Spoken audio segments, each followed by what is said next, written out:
Good to see you today. Let's talk about how to use mole ratios to figure out how much of a chemical will be made in a chemical reaction.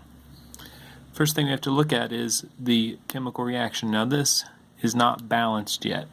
To balance it, we need to have the same number of each atom on each side, which is true for hydrogen, but not for oxygen. So we need to balance it. There'd be a 2 here and a 2 here. This is an implied 1.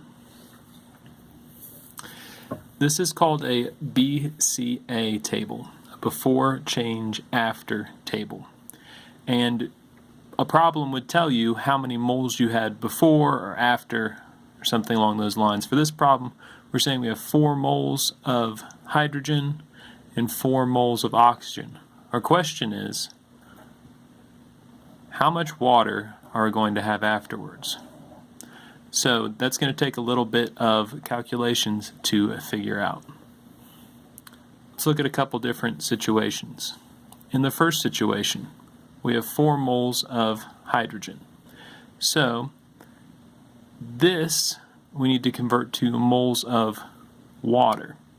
Now the way we do that is with what's called a mole ratio. So we go up here to the balanced equation and we see what number, what coefficient is in front of each of those chemicals. So we take hydrogen here and put a 2 in front of it. Water also has a 2 in front of it. So 4 times 2 is 8, divided by 2 is 4.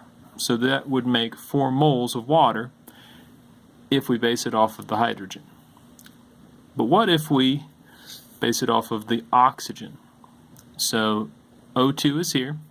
We go up to the equation up at the top. There's a 1 in front of O2 and a 2 in front of water. So 4 times 2 is 8, divided by 1, still 8. We look at that. Only one of these can be true. Either we're making 4 moles of water or we're making 8 moles of water. Now, as we look at that, this hydrogen will run out before the oxygen runs out. We will not have enough oxygen to react, or enough hydrogen to react with this oxygen. So this is actually going to be the amount of water that we make. That means that hydrogen is the limiting reactant. So only 4 moles of water will be made since the hydrogen runs out. Oxygen is the excess reactant. There is still unreacted oxygen left over after the reaction. Now let's finish up that BCA table real quick because we'll use those in other reactions.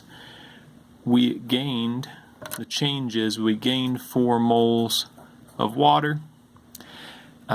Looks like we used up 4 moles of hydrogen.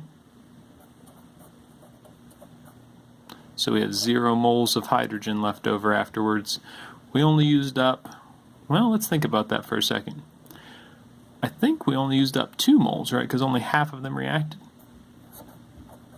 We could do a equation for that, but we're not going to right now. That means there's 2 moles of oxygen left over. And we're going to make 4 moles of water. Now later problems will add to this the idea of weighing these things or looking at their volume, but this is a basic how do you look at number of moles and how many moles they make. Thanks, see you in the next video.